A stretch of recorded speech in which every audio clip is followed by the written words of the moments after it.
Jay, but I tell you what, Grizz, our hunt, that brings back a lot of memories for me. Me too. That was a great hunt. I did. It was a good hunt. I'm fortunate enough to make a good shot, and so me and him next year. But Jay did something. You and I talked about on water holes. Of course, water hole hunting can be very effective in the fall. Well, as arid as our southwest region is, and of course, having the big bulls we have down here, water is a very good way of locating and also hunting on, especially if you've got some people that are hurt like Jay was, or you've got some people that can't move real well, or water is very effective for us. And I tell you what, worked real well. And I know we talk about this a lot of times when you have a rainy fall. They probably don't come as water holes as aggressively or as often, just simply because there's other puddles, laying around. They don't have to. Yeah, that's definitely true. Yeah. If it's wet, then you've got to, what we call run and gun. You got to go after. Well, speaking of run and gun, that's one of the things I think I enjoyed most of, being hunting with you guys, is being aggressive. And I want to talk a little bit about aggressive elk hunting. Probably out of all the hunting that we've done in elk hunting during a certain situation of time, you do need to be aggressive. And George, what I want to do is throw it to you first. When do you need to be aggressive? Well, as I tell my guys all the time. All the time. I mean, I tell my guys. You'd say that. I tell my guys, if you believe you're not being aggressive enough, you're not. Okay, you should be, as far as my type of elk hunting, you should be on the edge of busting it at all times. But also, I have lots of bulls, so if you bust one, you can go to the next one. Right. But I believe very much in being very aggressive. If you sit there and you're passive about it, that bull, just by how big he is and how fast he just walks, he'll just walk away and leave you standing. Okay? Right. I believe you be very aggressive. You push. Situations like you have an animal that is raking. You've got a bull on the other side of the meadow that's raking a tree. Think about it. When he's raking, his eyes are closed because he doesn't want to get the particles into his eyes. He can't hear because all he can hear is these antlers in the brush of the tree. And so consequently, he's incapacitated. He's deaf and he's blind. You get up and you run right at him. You pull up and you make your shot. Right. But I don't know how many people I've had to run up and grab and go, come on, because they do not want to go charging this 800-pound animal. Right. Okay. But that's how far aggressive guys who the animal's coming just broadside, walking 30 yards away, just walking parallel, and simply all they have to do is pull their bow, because what he'll do is he'll stop and swing his old head to look at you, and by that time you make your shot. A lot of times with Grizz now, I'm hunting, for a day and a half. We had an opportunity to hunt for, fortunate enough to take my bull, and I'm going to throw another scenario out, and I learned a lot from this, is moving in on a bull with cows. We waited for the opportune moment to move, but there was once or twice that we got to come out in the open. Well, I think what you got to do with those elk is you got to play their same game. If they see you moving, they key very much on movement. So if they see you moving, you're done. Right. So you have to stay in the shadows as best as you can, and you try every time. You have to keep a visual on all the elk as best as you can. And when they stop and look at you, you freeze. If you play the freezing game with them, 9 out of 10 times you'll win. Something too that I think is very important too. We talk so much about approaching from behind, when possible. But again, that just makes sense right there. That elk's hopefully looking away from him and trying to keep that elk, approaching from the rear. And I think that works real good. Especially when you got them raking or moving, because they're paying attention more. If they've already been there, they're paying more attention to the front. And as long as you go fast enough, okay, if you just try and walk and sneak, but if you'll move and move, fast and quietly, a lot of times you can cut the distance down very quickly. Right. One other question: using the land for your behalf. I'm talking about hills, and again, I relate this to turkey hunting. A lot of times we'll stay on the downhill side of a hill, for your thermals and trying to get the wind. Wind probably is as critical in elk hunting as anything I've seen.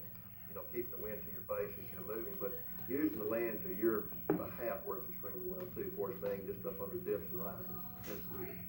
I think one thing is you need not be afraid, because most of the elk hunters that we get are usually whitetail hunters, and they're afraid to move on them. What happens is if you start sneaking through the trees and try to get behind that bull, like George said, that you have to be aggressive as they're walking away. They've already been there, so they're not afraid. If they didn't detect you the first go around, if you stay right on them, a lot of times you can get them to spin sideways with a cow call or something and ready for a shot. Right. One of our guys this past hunting season was Michael Pierce, who's an outdoor rider, and he hunted with Andy. And again, Andy's just one of those quality guys that USO has, but they had a great hunt. And George, I want you to tell us a little bit about Andy and also Michael's hunt. Well, their hunt is one of those hunts that just simplifies Andy's ability to talk to those elk. He just has a sixth sense, as a lot of my guys do, about how to work these bulls and pull them in. You know, what we have coming up next, we got a hunt with Michael Pierce, who's a good friend of ours, who's an outdoor writer, and also Ross Simpson, who was in camp. And I think Ross has hunted with you guys quite a bit. But what we're going to do now, we got two exciting bow hunts, coming up next. Let's take a look. Mike Pierce, as Bill mentioned, is an outdoor writer from Kansas, whose works even wind up in prestigious places such as the Wall Street Journal. Here, Mike and Andy try to locate a bull on the first morning of Mike's hunt. The big Ponderosa pine flats are an ideal place to get on a workable bull up into the morning as the bulls head for the bedding areas.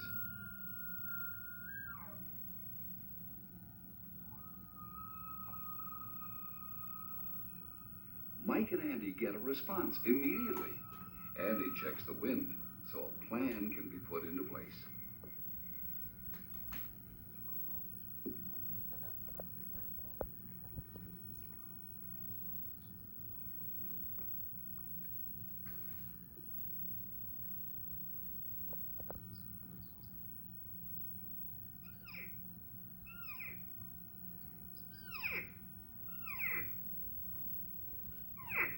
Andy's sweet cow sounds have produced great results for many hunters. This morning would be no different.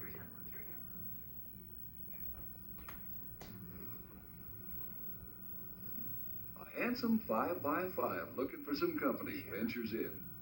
With the bull committed, Andy ceases calling.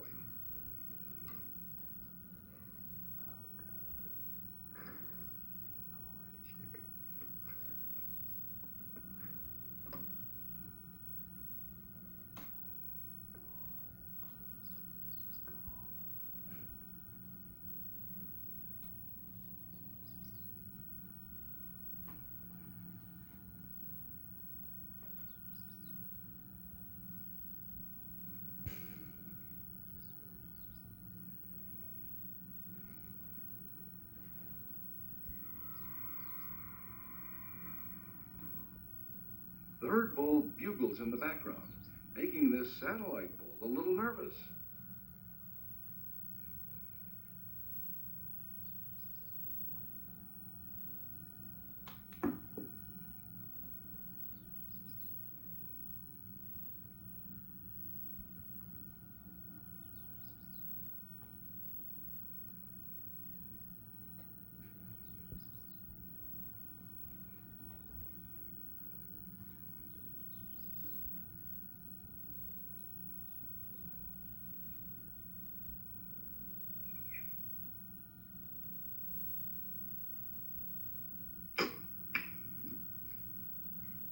Mike's arrow hits the bull right on the edge of the shoulder.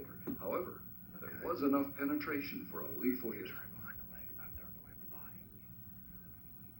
Oh, God.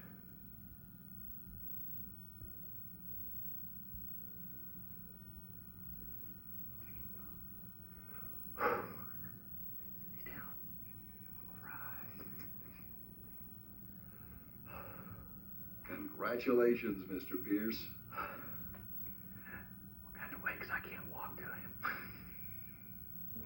Taking another look in slow motion allows a hunter to appreciate the awesome stopping power of even the edge of the shoulder blade.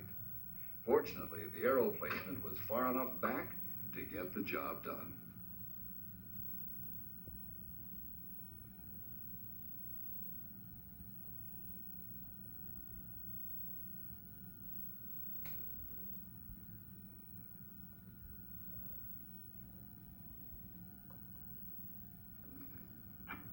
That's quite the hunt. It didn't last real long, but Yeah, it was pretty short hunt. it called that spike in first. Yeah, I was calling it the spike in. What, 10 yards? About 10 yards it was. And then there was a bull peering on this side. Yeah. And this one over here. And there was one over here. And all of a sudden you saw this one. Looked down there and I saw some brown legs. I thought, oh, it must be another cow. And I saw the cow had an antler. And I got excited. I'm not afraid to admit that I was shaking. Luckily, he came in and gave me a good shot. You cow called him and stopped him just right. I had about a 4-foot opening, and you hit him with the cow call, and he stopped. And Yep. it was just, got to take my time, really concentrate. I was determined to take my time, make a good shot, and not shoot. That was a thrill. The Floyd Lee Ranch, one of the private ranches that U.S. Outfitters controls hunts on, is an elk hunter's paradise. The terrain is gently rolling hills made up of exceptional habitat supporting plenty of elk. Now we join a bow hunt with USO client Ross Simpson and guides Gilbert Pacheco and David Miller. The trio heads towards some distant bugling. Getting to within 100 yards before making any calls greatly increases a bow hunter's odds.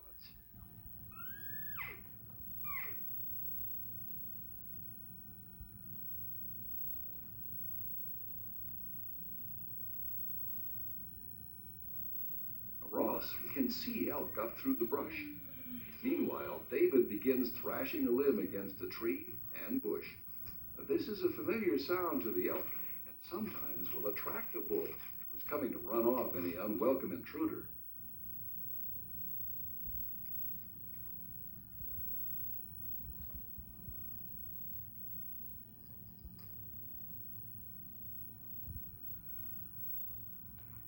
A good-looking bull marks the territory with his scent by rubbing his forehead in an overhanging limb.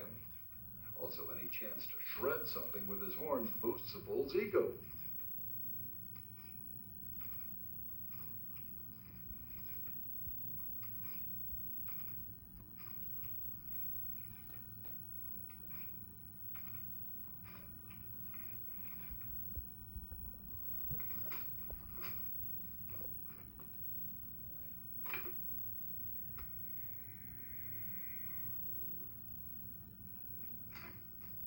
Ross and Gilbert ease forward.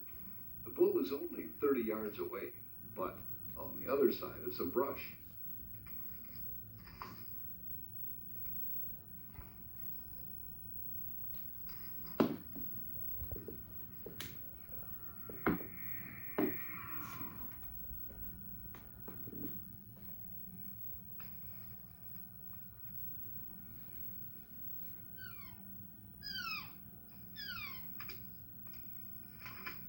With David still thrashing the brush, simulating a bull, and throwing in a few soft cow calls, Ross senses a shot opportunity and focuses.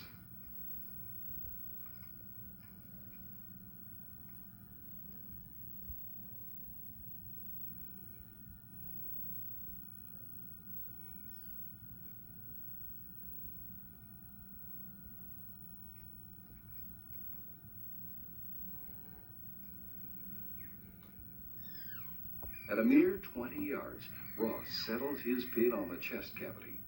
Gilbert's call freezes the bull. Ross is mentally trying to thread his arrow through some well-placed obstruction. Finally, the arrow is released, and though it grazes a limb on the way to the elk, it enters low in the back of the chest cavity, catching the liver and lung.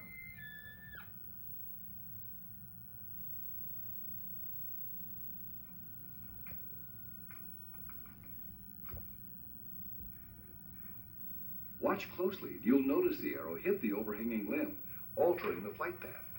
Luckily, it was still a lethal shot. Way to go, Ross.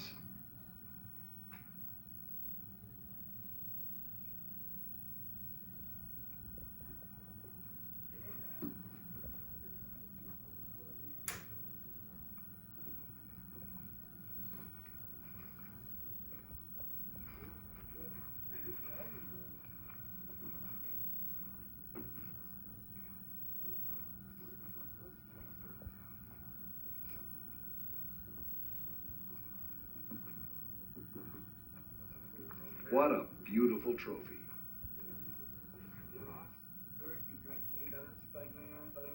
Thank you guys for all of your rattling calling, man. Yeah.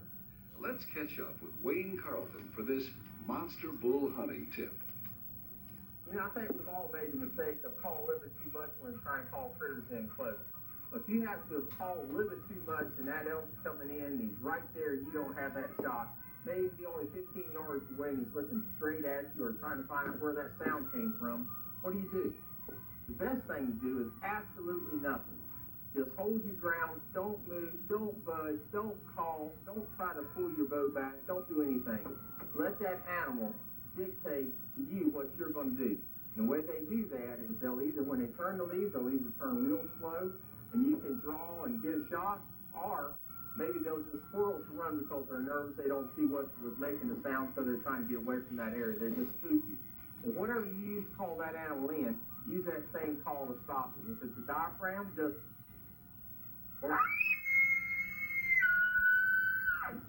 quite often that'll make that animal stop dead in its tracks. If it's a cow call, or if you want to use a combination of the two, use them. Sometimes it'll stop them dead in their tracks. Sometimes it'll give you a broadside shot. Other times it will actually make the animals come back up and give you a different angle on that shot. If you don't exactly have the shot when it comes in, don't take that first opportunity. Make sure it's right. If it isn't right, try to get a broadside so you get a good shot. Well, I'll tell you what, Grizz, that's two exciting bow hunts up close and personal. Yes, sir. That's private land hunting at its finest. I tell you what, Floor Lee Ranch has been good for us, but George, I tell you what, you have a lot that you have to offer for United States Outfitters, and what I'd like for you to do is take us through the steps. How do we get in touch with United States Outfitters and the service that you offer? How about tell us a little bit about that? We basically offer two types of services. We do the private land hunts, much like what we've been showing here, and then we also do what we call a professional licensing service. We apply for like 13 different species: the bighorn sheep, antelope, elk, coos deer. Basically, what all the western states have to offer. Right. The different species. And what we're doing is basically applying for the trophy areas in those states, trying to educate people about where they should be hunting. If you're going to look at elk, you better look at Arizona and New Mexico. If you're going to be looking at mule deer, you better be looking at Utah and Nevada. So what we try and do is get people quality tags. First and foremost, with the service, what we try and do is draw them a tag so that they are probably going to be successful because they're in a very high quality area. Right. Because what they're looking for is there. Well, I think one thing that's really neat about the service that you have to offer, you guys do this 12 months out of the year. It's not like a situation, I come into camp and let's go hunt for the first day, but you're in there well in advance of the season's opening up. By hunting a lot of places year in, year out, you already have a good feel for that place. But, I think that's most important for somebody who has a limited amount of time to hunt 5, 6 days, whatever the case may be, is they really need to rely on that guide for the most effective hunts they can have. And I think that's one of the things I'm most impressed with you guys. Well, the licensing service has taught us that. It is easy to be a good outfitter in a good area. Right. It is very difficult to be a good outfitter in a bad area. So we basically did the research. We know what areas we want to be into. And so by going in, applying, a client can draw a tag into an area and get a very high quality hunt for a lot less money than if he had to go out to a private land situation and do that. And I think we'll see on some of the hunts that are coming up on the licensing service that you'll see that we can get high quality at a low cost. Basically what we did, we went to Arizona and ran cameras with some of your customers that you have that were gracious enough to allow our cameras with them. And we had 3 outstanding hunts, from Arizona with, I'm going to let you do this because you were there, but tell us a little bit about the Christmas family. Well, it's father and son team that came to us. Ed is an amputee from the thigh down, and these people, as well as Joe, drew Arizona elk tags. And so this is through our licensing service. So once they drew the tags, then we set the hunt up and do the guiding for them. And these are very high quality areas, and that's what we go after. We can't tell you enough how important it is where you go. The 3 most important things about elk hunting: location, location, location. Right. Just like buying real estate. You can't harvest what's not there. Exactly. So that's what we try and do as a license services. Get people in, get them applied, get them drawing quality tags, and then we can set up our type of quality hunts for them. Right. Well, what we're going to do right now, we're going to take a look at those hunts. And these are from Arizona. We have a hunt with Joe Snyder, a customer of USO's, and also a father-son hunt I think you're really going to enjoy. Let's take a look.